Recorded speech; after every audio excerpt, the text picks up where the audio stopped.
Hi, my name is Julie Van Winkle, and I'm part of the leadership team of UTLA, United Teachers Los Angeles. I'm the secondary vice president. That means I work with the schools where the teenagers go, and I'm a former math teacher.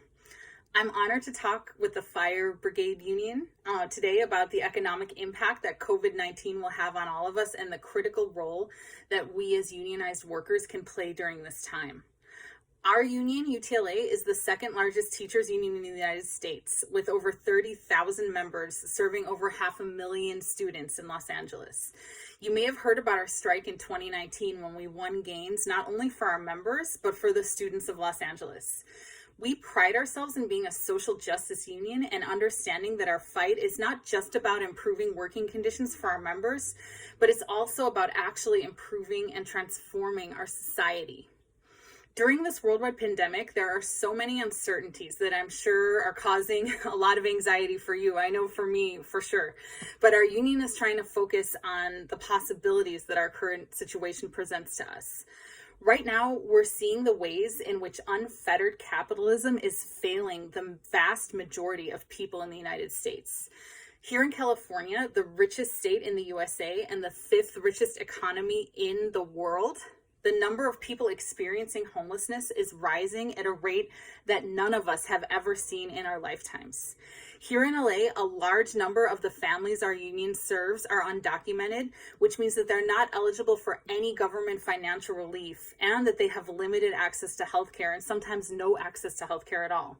And meanwhile, during this time, the billionaires that live here in California, like Elon Musk, Jeff Bezos, and Reed Hastings from Netflix, are increasing their wealth every day.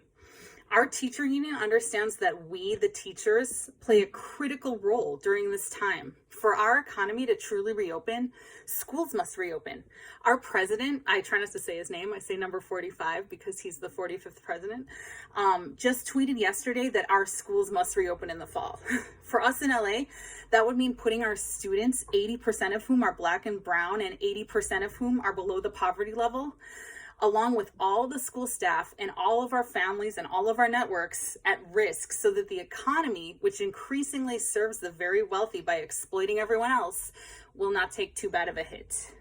So what does that mean for us as a union? Where do we go from here? We must refuse to reopen schools until it is safe to do so.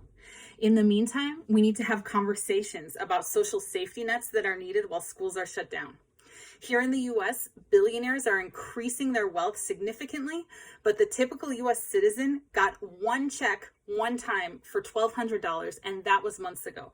And people who are undocumented got nothing at all. We need rent and mortgage relief, and we need free and adequate health care. These issues, even though they're traditionally not issues that our union has dealt with before, are so important given our current circumstances that we must be talking about them as we negotiate a plan to reopen schools. We must call for billionaires to pay their fair share. Here in California, our budget allocates about $75,000 per inmate in our jails annually, but only about $10,000 per student in our classrooms each year. This funding gap is the result of decades of legislation that has resulted in the deregulation of large companies at the expense of working people. The billionaires I mentioned before, they all pay less property tax proportionately than school teachers do. This needs to change. And also, we must discuss systemic racism that has plagued our country historically and continues to this day. Like I said, our students are 80% Black and brown. In this country, Black people are dying from COVID-19 at 3 times the rate of white people. So pressuring school districts like ours to reopen before it's safe to do so is putting people of color at an even greater risk. During this time, we're looking at how systems within our schools, like school police, which disproportionately target Black and brown students, are often prioritized over counselors and socio-emotional health services for our students at our schools. That needs to change. We must look at everything we do as a union through the lens of racial justice. We as educators and as union members need to say Black Lives Matter.